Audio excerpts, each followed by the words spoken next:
নমস্কার তোমাদের সবাইকে। আরো একটা গুরুত্বপূর্ণ বিষয় নিয়ে তোমাদের সবার সাথে আলোচনা করব। একদম সোজাসুজি টপিকে আসবো। টপিকটা এতটাই গুরুত্বপূর্ণ। আমাকে মেসেজ করেছে টোটন হাঁসদা। টোটন হাঁসদা আমাকে মেসেজ করেছে যে দাদা, ডিপার্টমেন্টাল প্রমোশনের ক্ষেত্রে জেনারেল, এসটি, এসসি এই যে ক্যান্ডিডেট যারা আছে, জেনারেল, এসটি, এসসি, ডিপার্টমেন্টাল প্রমোশনের ক্ষেত্রে কোনো অগ্রাধিকার কি পাওয়া যায়? মানে জেনারেলদের তুলনায় এসটি বা এসসি ক্যান্ডিডেট যারা আছে তারা কি কোনো অগ্রাধিকার পায়? তা আমি মনে করলাম যে আমি তোমাদের সাথে ডিপার্টমেন্টাল প্রমোশনে ডিপার্টমেন্টাল এক্সাম, পিপিটি আলোচনা করেছি। আমি তোমাদের সাথে এবি, ইউবি নিয়ে আলোচনা করেছি। কিন্তু সত্যি এটা একটা খুব গুরুত্বপূর্ণ বিষয় যে ডিপার্টমেন্টাল প্রমোশনের ক্ষেত্রে, মানে কনস্টেবল থেকে এএসআই, এএসআই থেকে সাব ইন্সপেক্টর, সাব ইন্সপেক্টর থেকে ইন্সপেক্টর, ইন্সপেক্টর থেকে ডিএসপি, ডিএসপি থেকে অ্যাডিশনাল এসপি, এই যে টোটাল একটার পর একটা যে প্রমোশন চলছে, ডিপার্টমেন্টাল প্রমোশন, এই ডিপার্টমেন্টাল প্রমোশনের ক্ষেত্রে এসটি, এসসি, জেনারেল কেউ কি আলাদা করে অগ্রাধিকার পাচ্ছে? হ্যাঁ, অগ্রাধিকার পাচ্ছে। কিভাবে পাচ্ছে?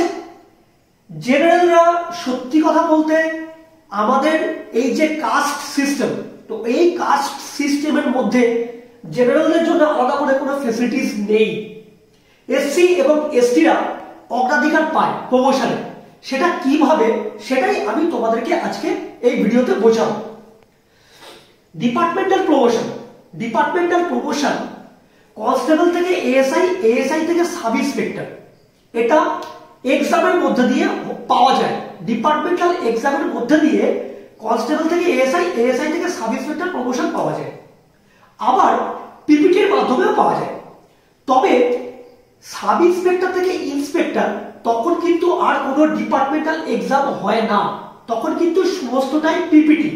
সাব ইন্সপেক্টর থেকে ইন্সপেক্টর, ইন্সপেক্টর থেকে ডিএসপি, ডিএসপি থেকে অ্যাডিশনাল এসপি, এগুলো পিপিটি, মানে ডিপার্টমেন্টের সিনিয়রিটি বেসিসে যে প্রমোশন দেওয়া হয় তাকে পিপিটি বলে।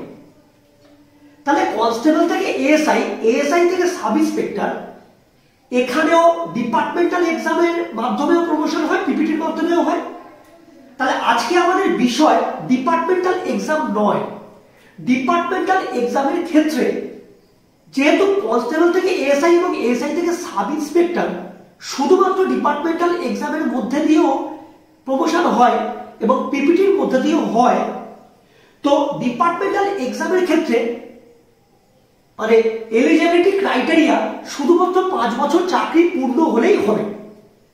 পিপিটির ক্ষেত্রে যেহেতু এটা সিনিয়রিটি বেসিসে প্রমোশনটা দেওয়া হয়, সেক্ষেত্রে এসটি এবং এসসি ম্যাটার করছে কিভাবে।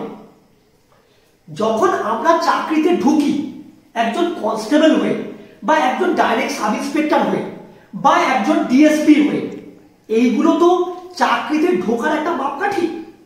মাধ্যমিক যোগ্যতায় কনস্টেবল, গ্র্যাজুয়েশন যোগ্যতায় সাব ইন্সপেক্টর, আবার গ্র্যাজুয়েশন যোগ্যতায় ডাব্লিউবিসিএস এর বি গ্রেড থেকে ডিএসপি, আবার ওদিকে ইউপিএসসি থেকে ডাইরেক্ট এসপি। তাহলে এই যে আমরা ডিপার্টমেন্টে ঢুকছি, আমাদের প্রত্যেকটা ক্যান্ডিডেটের একটা ডেটাবেস মেনটেন হয়। সেই ডেটাবেসে, যেটাকে আমরা ডিপার্টমেন্টাল ভাষায় গ্রেডেশন লিস্ট বলি।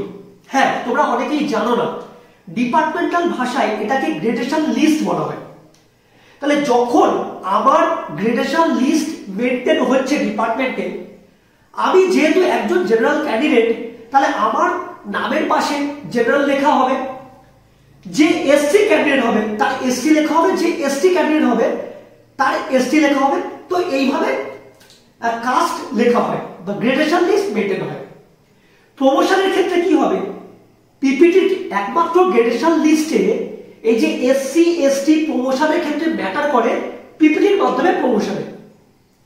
তাহলে পিপিটির মাধ্যমে যখন ডিপার্টমেন্ট আমাকে প্রমোশন দেবে, তখন ধরে নাও যে আমি একজন কনস্টেবল এবং আমার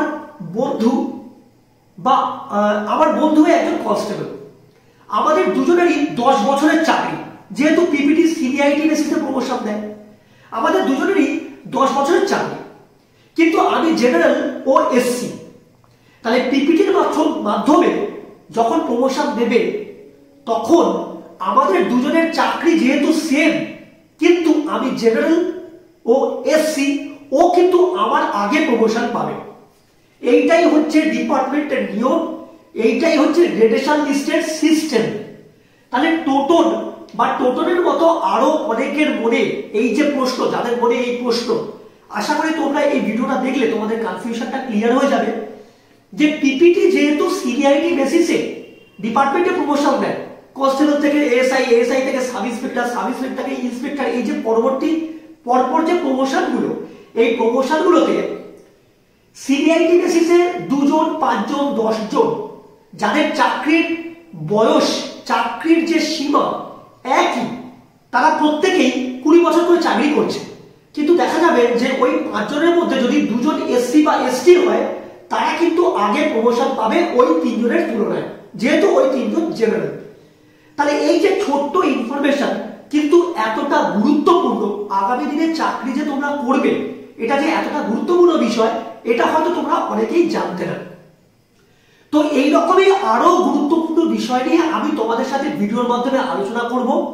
যারা নতুন আমার চ্যানেলে ভিজিট করছো, ডিপার্টমেন্ট সম্বন্ধে আরো ইনফরমেশন পাওয়ার জন্য আমার চ্যানেলটাকে সাবস্ক্রাইব করবে, এবং যারা আমার চ্যানেলে অলরেডি সাবস্ক্রাইবার, তারা ভিডিওটা দেখে আমাকে জানাবে যে তোমরা এটা আগে থেকে জানতে না আমার ভিডিও দেখে তোমরা জানলে। তাহলে পরের ভিডিওতে তোমাদের সাথে আবার দেখা হবে। নমস্কার, জয় হিন্দ।